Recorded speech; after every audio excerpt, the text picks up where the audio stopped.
I suddenly gasped and my chest tightened. The room was dark and was vibrating with tension so palpable.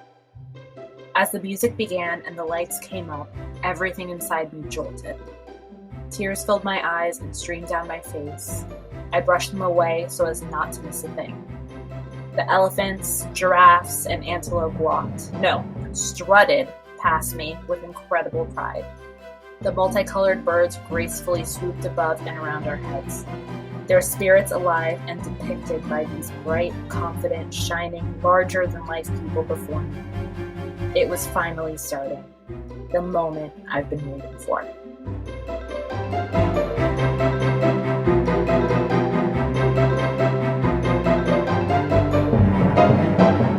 I'm Pamela Portnoy. I'm Alexa Marie Anderson.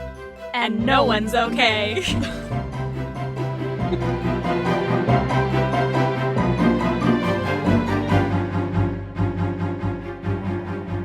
That was the first time I saw The Lion King on Broadway. I loved it!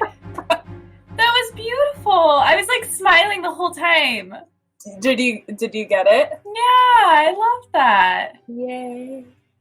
I also think that you described awe perfectly because I was thinking about it and I was like, I feel like awe is just an overwhelm of like all of the emotions.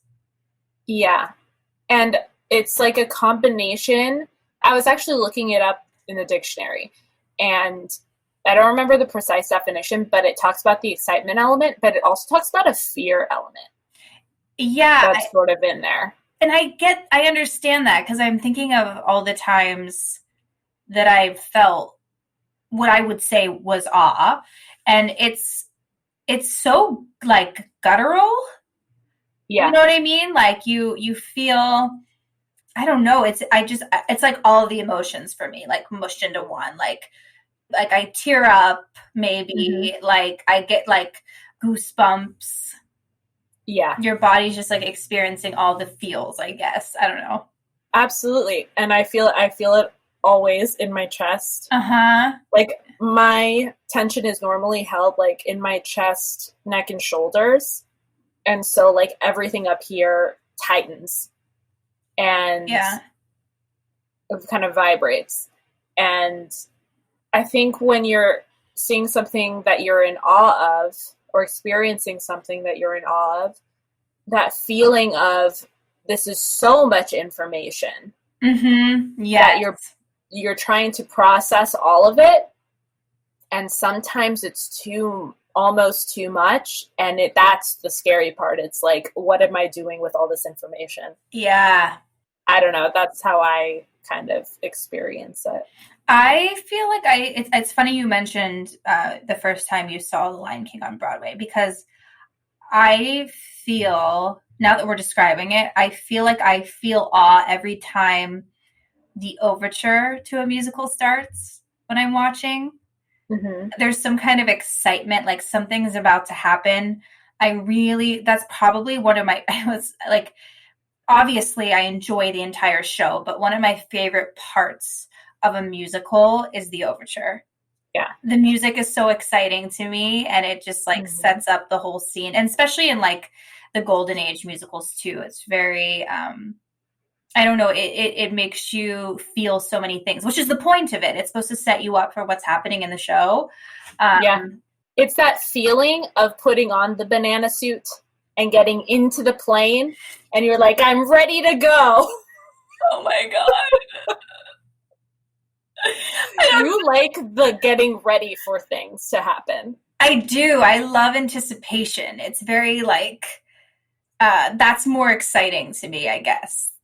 And then I probably set myself up for failure because then when the thing actually happens, I'm like, unless it's like an incredible yeah, right, exactly. Well, because I'm sure most of the times that you're experiencing the overture, the show delivers. Oh yeah, absolutely.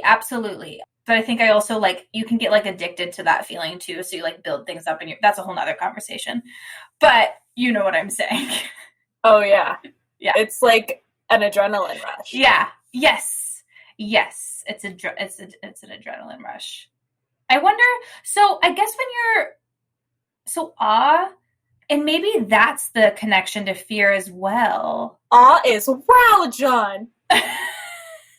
That is exactly what awe is. But no, it's probably so connected to fear because of the adrenaline. It's probably the same rush of adrenaline. Yeah. Say that again? Awe and fear, like you're saying that like awe, even though it's like a happy emotion, it is connected to fear. Yeah. In a way, you're feeling all the emotions. It's probably because of the adrenaline that you're experiencing in both of them.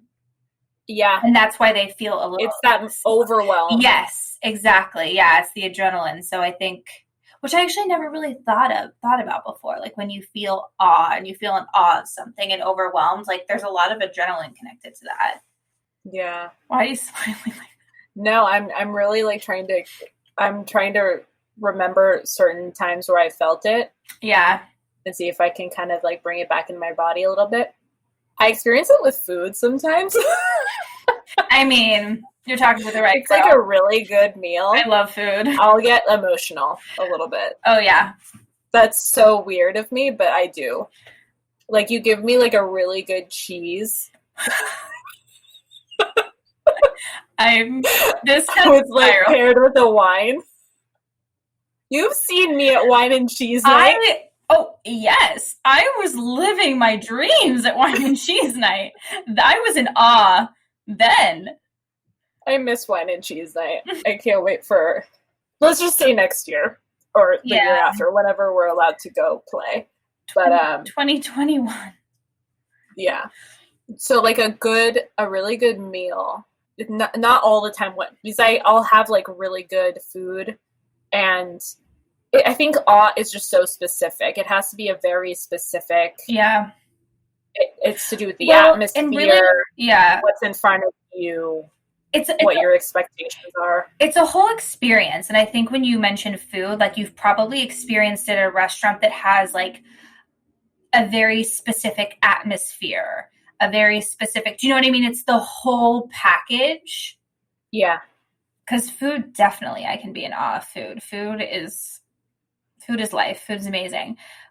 But I also think when you go to, like, it's the experience that you have with the food and...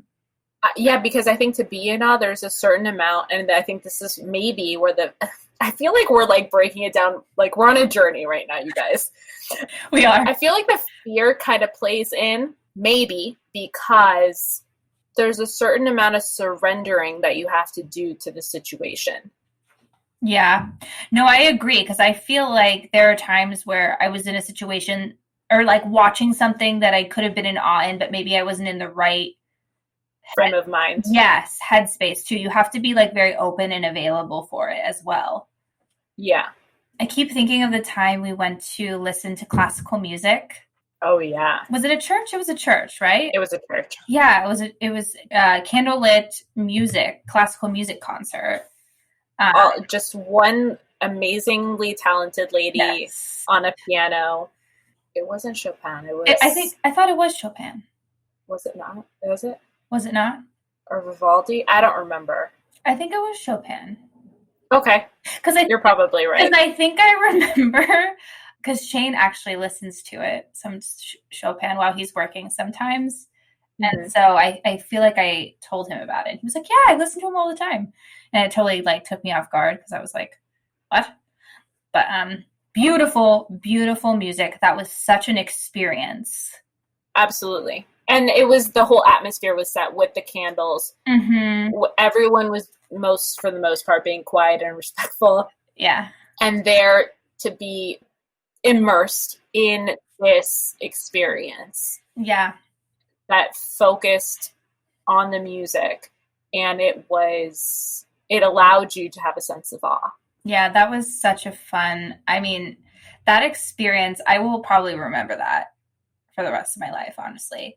And that's also really nice. It's also another moment where Pam thought I checked out. Because I remember you said after, you were like, I thought you were sleeping, but I think you were just closing your eyes and listening to the music. And I was like, yes, I was. And of course, like, let's not forget, after we leave this concert, what do we listen to in the car? Oh, no. Do we have to tell them? Pam and I bonded this night. we are bonded for life now because we realized that back in the day, we both listened to, dare I say, Tech Nine. Tech Nine. We went from a Chopin Candlelight concert We did. to blasting Tech Nine in the car. You were like, on the way home. You're like, is this okay? Like, we just went full, like, 180. You know what? It is okay. It is. That is the one thing that is. We're multifaceted. I'm multifaceted, you shit show. That's a little bit of an inside joke. I mean, can we share with our audience somewhat what the context is? Well, this is basically what we say to anyone that's surprised by anything we do. I just think when, like, a guy says you're contradicting yourself, it's like, no, I'm multifaceted. No, I'm human. No, I'm a fucking There's more to me than the one thing I said. Yeah. I'm just like... everything is in black and white. Exactly. I'm just a little riled up now, but it's fine. I'm multifaceted, you shit show. Multifaceted, you shit show. Basically, yes. A male, the male species, someone of the male species told me I was contradicting myself multiple times, and I was not happy with that assessment. And so I decided to yell at Pam about it. Yes. And I agree with her completely. As she drinks her pickle juice. Did we really have to say this when we're recording? Sorry. Hey, listen, You guys, Alexa told me that pickle juice has electrolytes. It does. It truly does. Did we fact check this on the internet? I mean, I just do what you tell me to do, apparently. So I am drinking straight out of a dill pickle jar. I do it all the time, and also not even when I need to. You do? I just I like the taste of it. I'm just like really dehydrated, you guys, so I'm giving this a whirl. What's interesting about it is, like, there's a lot of sodium in it, obviously, but it's always... I know, I feel very salty. But it's always helped me. Like, if I come home from a night of drinking and I have some pickle juice before I go to bed, I'm usually okay. That's really interesting. Usually if I have enough water and maybe like a snack, You know what's weird? I never want water. I normally drink a ton of water. A ton. But there's a point where, like, I have no medical knowledge, so please don't, like, take this as fact. But I feel like when I'm super dehydrated, it's, like, almost like water isn't enough. Like, I need to have, like, a little bit of Pedialyte or, like, apparently, according to Alexa, pickle juice. Watch me look this up, and it's just, like, so wrong. They're like, you're doing it wrong. Guys, don't get mad at us. But does it not help, Pam? My headache has since subsided. See? I also took 2 Tylenol like 30 minutes ago. Okay. Maybe. But here's the thing. I never... Are we going to, like, do WebMD podcast right now? I never take Tylenol. I normally take Advil. That's the only thing that cuts it for me. But I've taken a break from the Advil because, again, don't quote me on this, but I heard that Advil during this particular juncture in the pandemic isn't necessarily the best thing to be taking. I heard that too. I think that is accurate. So I'm laying off the Advil, which is what normally works on me, and Tylenol is usually like sugar cubes for me. So I don't know if it's the Tylenol or the pickle juice, but we're going to keep doing both because we're feeling better. I'm going to go with the pickle juice. This is a great fucking picture. Me with this like briny, look at all the seeds at the bottom. This is amazing. This is so embarrassing. I was listening to the Enneagram episode and I'm like, wow, we bared our souls but now on that episode. So what right do I have to be embarrassed about saying that I'm drinking pickle juice out of a jar right now? You have no reason to be embarrassed. None at all. I'm sure someone will tell me that I absolutely do have reason to be embarrassed. No, I don't think so. I mean, I sometimes drink olive juice, so. I mean, hello, that's in our martinis. I know. But I will drink. But you just straight? I've got problems. I don't. Does that taste good though? No, I'm not judging you. I'm just wondering if it tastes good. It does. I have Is it oily? No. So I drink not the Guatemala olive juice. Okay. Which actually I have made a martini with Guatemala olives, and it's quite tasty. But I like the green, like the regular olives, like with the red thing in the middle. Not quite sure what that is. That's questionable. It's like a pimento Is that what it is? pepper, some sort of pepper. Yeah, I don't know. Yeah, I don't know. I'm probably gonna have high blood pressure, but I'm for sure my head is gonna like start blowing up like a balloon right now. From all the salt I just ingested. you're probably not supposed to drink as much as I do, but like it is helpful when you have drank too much. Honestly, I feel much better. So See? You guys, again, disclaimer, Yeah, we are not doctors. Don't drink pickle juice if you don't want to. Unless you really like pickles, then you I feel like I have high respect for our listeners, and I feel like we shouldn't have to say that, but you never know. Yeah. You never know. I also want to clarify that it is dill pickle juice. Yes, that's what I'm having. Yes, dill pickle. Like, don't drink sweet pickle juice. I don't think that's the same effect. You know what? This is not the first time I've tried this remedy. And the sweet pickles were the only thing at my disposal the first time I tried it, and it still worked. Oh, it still worked. Okay, it still worked. That's good to know. Yeah. I don't know if it had to do with the tart, because I feel like the sweet pickles still have sugar in it, so it's probably not helping. But I noticed a difference. I am a hardcore dill pickle person. I very much so dislike sweet pickles. Love sweet pickles. I don't see the point. What do you mean you don't see the point? Like, why do I want my pickles sweet? Why not? I would just eat a cucumber then. Cucumbers aren't, it's not the same. I know. I don't like cucumbers though. It's like if you like pickled things. Like, I'm a sucker for pepperoncinis. Oh, I like pepperoncinis, but not as much as I like pickles. I think I like pepperoncinis more, but I wasn't about to drink pepperoni. Yeah, that's a lot. Although, I have done it. You have? Like I said, I've got issues. You and I need to do an episode where we make different martinis. I just had this idea where we try out the different olive juices with the different olives, and then maybe like we were just talking about how can you make a martini with pickle juice? I think you can. Because I know people do like pickleback shots. Yeah, pickle juice and whiskey.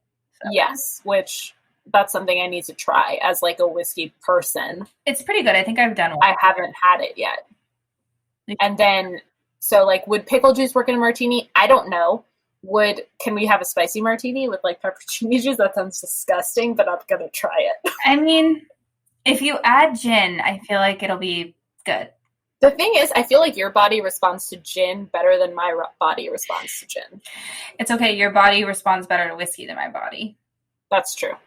Let's not forget. And you know what? I think I'm okay with where the chips have landed. Yeah, I let the chips fall where they may.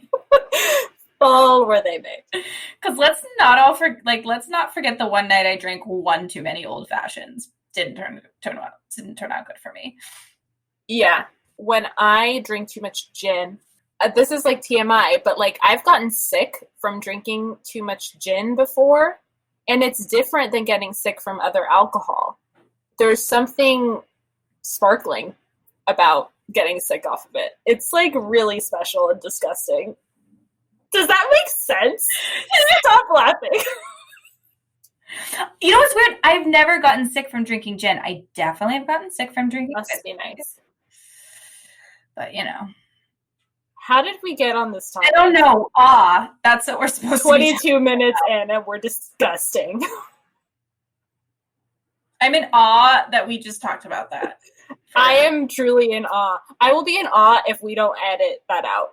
We quite literally went from talking about Chopin to... I created a beautiful story to start this episode off. And look where we landed. Oh, God. Okay. Here's the other thing that I've become very bad at. I used to get a compliment that I used to keep the show on track fairly well. Out the window in this episode, for sure. tangent galore. I know that was never I knew that was never going to be in the cards for me because you do that very well. You do it well all the time. Really? I feel like I'm really good at getting people off topic in real life, though. Not on the show. You always steer us correctly, but we're just not doing so hot today. No. I also feel like I ate too many Skittles. So anyway, when else do you experience? Okay, you know what I was going to say? I love this episode so much. What's happening? Guys, I don't know. There's a pandemic happening. We're trying our best. But I was going to say, so relating this to our acting, I feel like awe is a really difficult emotion to portray. Yeah. Right? Literally. All right. We've lost her. I started portraying it. We've lost her. Yeah. I think it's very similar to why people say that listening is hard when you're an actor. Mm-hmm. Because a lot of people try to do things to look like they're listening. Yeah. But they're not actually listening. Yeah. So I think awe could be similar to that, maybe, because as we mentioned, when you're in awe of something, you're just processing information. Right. You're not necessarily emoting. Like when you're upset or angry, awe is taking it all in. And I think everyone could have different reactions to it as well. Like someone might cry. Someone might start laughing. I always cry. I definitely have a well of tears. Like the tears start to well sometimes. But I always will get goosebumps when I'm in awe. Mm-hmm. Yeah. Always. But that's really hard. Like how cool would it be if I could give myself goosebumps on command? Yeah. I mean, I'm sure there's if you think about something giving you the chills, something freaking you out, something making you cold. Yeah. Or you could just focus enough. I think you can get your body to do it. You're doing a self-tape, you could just turn your air up, Pro tip. Cheater, pumpkin eater. Or you could just, I don't know, poke yourself in the eye. Or you could just punch yourself in the face to make you cry for yourself. Step on your foot. You're laughing, but I'm there have been times where I've whatever it takes to get the job done. Yeah, honestly. Don't hurt other people. Oh yeah. Yourself. Oh. I mean, don't. Please don't. Please don't let our stupidity. Please don't. Other times that you've felt in awe of something. The first play I ever saw, I was in awe of. It was a professional production at the university I went to, and it was August Osage County. Oh yeah, it's a great play. Yeah, and I remember it's a long play too. It's 3 hours, and I remember going into it.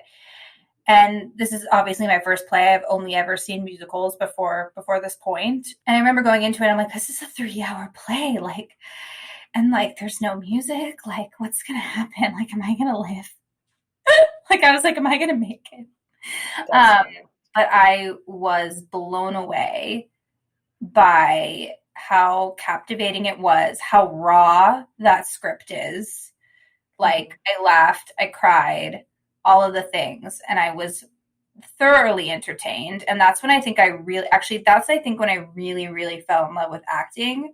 Yeah, the performance was just beautiful, and I was so in awe of how raw it was. Because I think in musical theater land, not that it isn't raw and there isn't tough plots and there's sad moments and all of that stuff, but it's a little bit of a different playing field, and I really appreciated how rough around the edges it was. That was definitely an awe moment for me. Yeah. What about you? I remember when I was in my freshman year of college, I had the opportunity to travel to India for 5 weeks with a group of friends, and we went really early in the morning. I think it was 5 a.m. to go see the Taj Mahal. Aww. And I was very sick. But I remember being there and I didn't know what to say. It was so beautiful. Yeah, I just did a sigh because I kind of got transported. The intricacy of the marble and the story of the building and being there at that hour. That's actually my favorite time of day is dawn. And everything's just more still. And the color of the sky and the crispness of the morning, that is absolutely my favorite time of day. And I also think it's the most sparkly because everything is starting to wake up. And so I think it was a combination of the atmosphere, and I was really overwhelmed by all the sites that we were getting to visit already. But I remember getting there and just being like, wow, completely in awe. Also, I just thought of this, and like I haven't thought of this in a while. When I was studying abroad, I had the privilege of doing a master class with Fiona Shaw. And I remember I got called up to do an exercise with her on the stage. And I don't remember what the exercise was. I was just like, I'm on stage with Fiona Shaw. Okay. Yes. I gotta go sit down now. Oh my gosh. Yeah. That's crazy. Yeah. I'm all red thinking about it. Just that feeling of your face getting hot. It's very similar to like when you're feeling vulnerable or angry. It's like the rush of, that's probably the adrenaline, like that, what makes your face hot. Totally. Oh my gosh. I love your story about the Taj Mahal. I need to travel more. I need to like see more things. I feel like that's something There's so much to be in awe of when you travel. I want to go on a trip with you. Yeah. No, I need to do more things. Like I do a lot of hikes, obviously, around the Los Angeles area. And there have been times where I've been in awe of like the scenery here and things like that. What about the first time you went to see the Pacific Ocean? Malibu, definitely. The first time I went to Malibu, I was definitely in awe of Malibu because the beaches on the East Coast are just very different. Yeah. The terrain. Oh, actually, I have a really great, So driving through the canyon on the way to Malibu, totally in awe. Like coming from the East Coast, like you don't see things like that. The terrain is so different, and just being like on like I think it's Malibu Canyon Road, if I'm not mistaken. Yeah, that I think that was one of the first. I think me and my mom and my dad drove on that road down to Malibu together when I first moved, and it was like so beautiful, and you just felt so tiny. Mm-hmm. You just feel so tiny compared to the, you know what I mean, the huge canyon, and I just. That's why I want to go to the Grand Canyon, too. I've never seen the Grand Canyon. Neither have I. You know, we were planning on doing this. This is what was going to be the story for our episode. Rip our plans because of the pandemic. R.I.P. But we'll go. We'll do an update. Yes. An awesome update. Yeah. Wow. She's punny today. Also, like, weren't you in awe when you were parachuting down from skydiving? Oh, yeah. Wow, John. Yeah, that was a crazy awe moment. Yeah. To be just floating. To be alive. Well, to be alive. But also to just be, like, floating in space, legitimately. Yeah. Nuts. I like this one. I like exploring awe. Yeah. Because it's processing and it's learning and it's responding. It's being purely in the moment. Mm-hmm. And I also feel like you can feel it in so many different ways and it's still awe. Yeah. Awesome. I knew you were going to say that. I was just waiting for it. Are there any particular performances that stand out to you that either portray awe or that, you know, other than August Osage County, anything that when you think of awe, what performances do you think of? Oh my gosh. Hold on. I know exactly what I was going to say, but I just forget the person's name. It's like on the tip of my tongue. Okay, when Jennifer Hudson sings And I'm Telling You, Okay. that gets me every single time. I've listened to it so many times, also like maybe done a couple performances lip syncing it in my room. When she sings that song, that to me is all the emotions. And like happy, sad, angry, everything. Yeah. Overwhelming. Yes, an overwhelm of emotions. That's how I feel when I listen to Whitney Houston.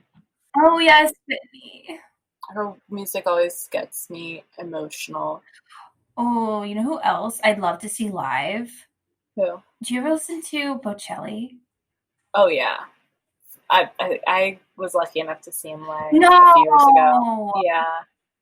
Yeah. At the I'm Hollywood Bowl. It was so nice. Oh, I'm so jealous, Pam. It was amazing. I love him. You and I need to go see Taylor. Oh yeah, for sure. Do we talk about her? Guys, we're big Taylor Swift fans. I think we've mentioned it before. She's a fierce lady.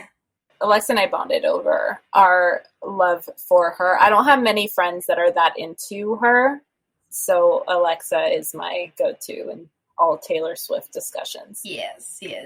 I obsessed with folklore. It's beautiful. It's my favorite thing she's put out. It's so different. Very different. It's weirdly what I expected and needed. The night it came out, I dimmed all the lights, I lit candles, and I poured myself a whiskey, and I listened to her album all the way through, and it was a spectacular way to spend my evening. Yeah, I really enjoyed it. It's a whole different vibe than what you're used to when you listen to her, but it's a good different.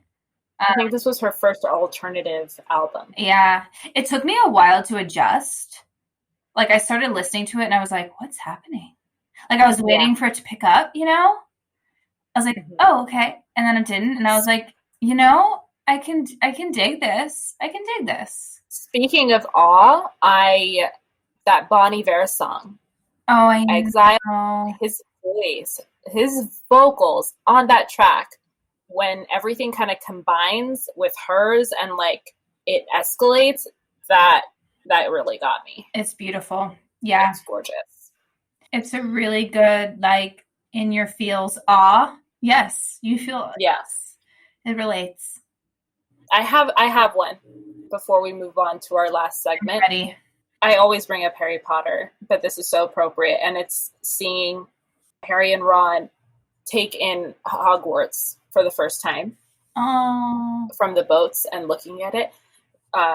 Rupert Grint, who plays Ron, has an incredible ability to play awe and wonderment, and he's so cute when he took in. He's like, wow, like taking in the castle, so gorgeous. And I related, like I had the same exact moment when I went to Universal Studios to see Harry Potter World for the first time, and I got to be Ron. I got to be like, wow. I love that. It's like so geeky, but like it's so true. I wish there was like Lord of the Rings. Like I wish they did like their own theme park. Oh, it would be wild and crazy. I know. Why isn't that a thing though? I'm sure it could be one day. I'm putting it out. It would be. It's such a big world. I know, also. You're right. It's so big. So I don't know how they would do it, but I would love to see it. I know. Love to see it. I would love to see it. That would be nuts. I just would want to be, I don't know. I really like Lord of the Rings. I kind of geek out on that, so. I love Lord of the Rings too. The soundtrack. The soundtrack. I listen to the soundtrack when I want to get amped up. Yeah. Before an audition sometimes. That's one of the albums I listen to. Yeah, that soundtrack is so epic. Yeah.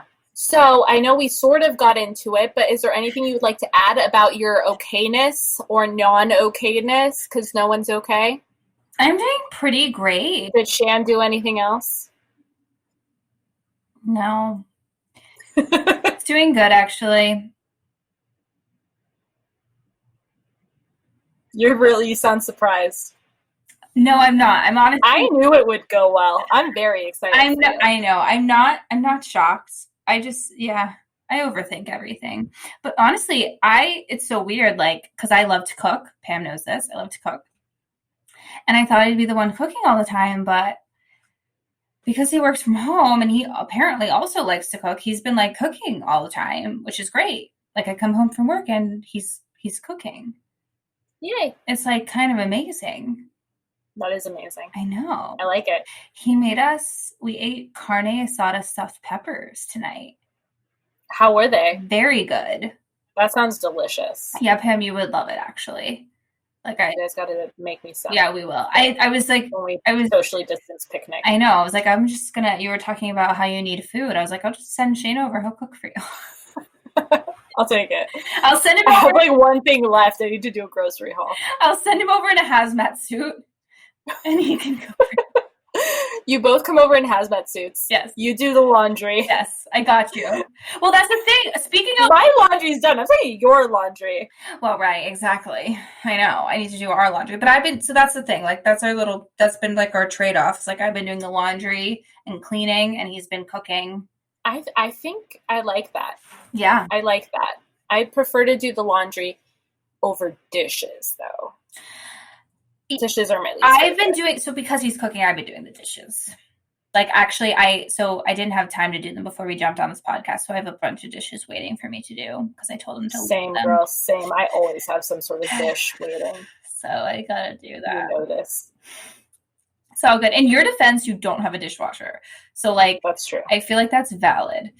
Yeah, but it gets out of hand to the point where I'm, like, using measuring spoons for spoons. Her face, you guys. Her face. You're gonna say like I've been using measuring. The look of sheer terror on this chick's face.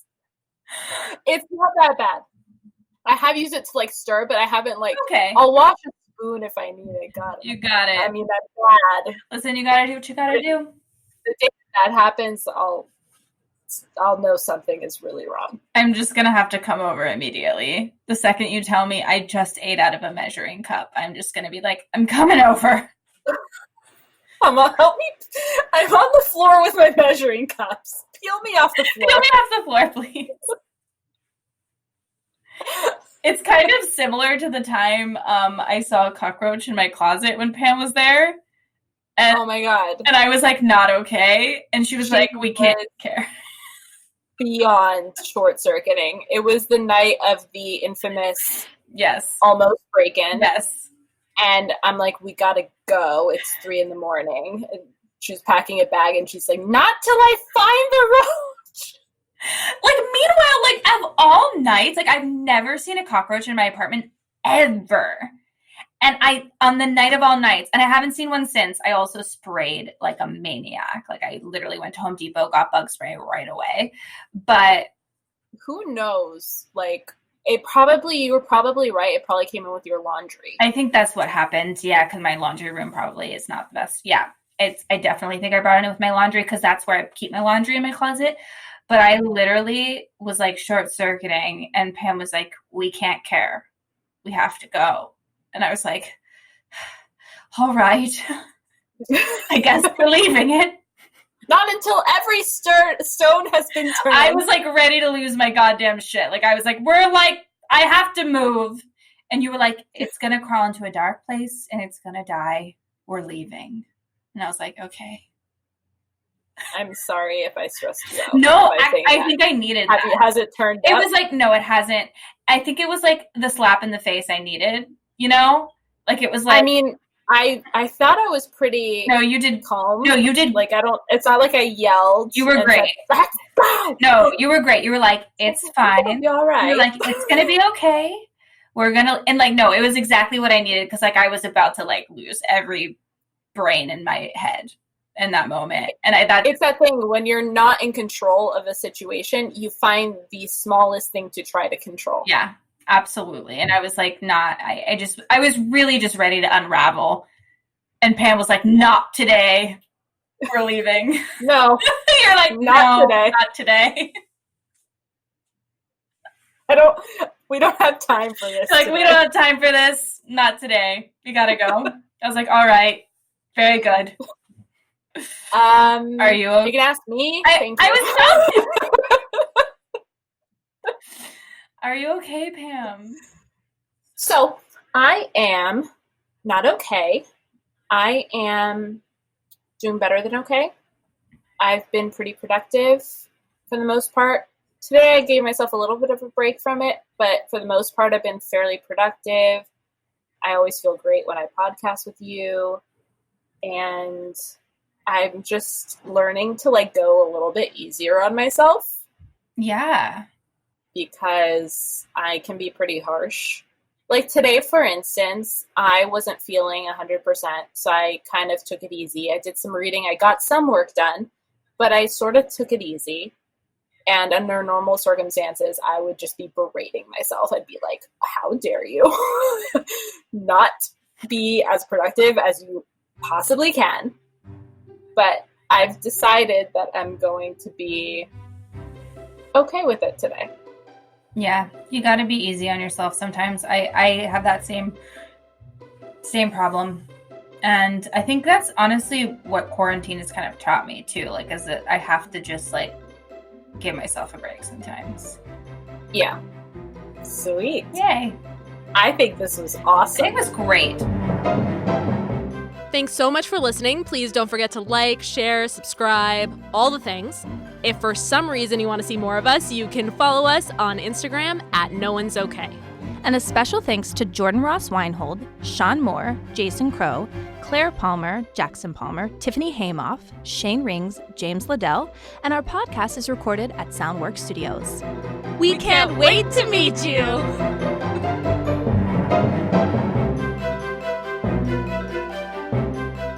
Jason listens to it. He's like, don't. He's like, don't put this one out. Don't put this Don't one do it. I love how we're just making him a third party and he's not here. It's really he's not here. Not here. It's just that's how much we miss him. Should we have him? Can we just have him hop on Squadcast with us one night? I just think it needs to happen. Jason, can you do an episode with us? Real question. Please. Thanks. Let us know. Let us know. Okay. Okay.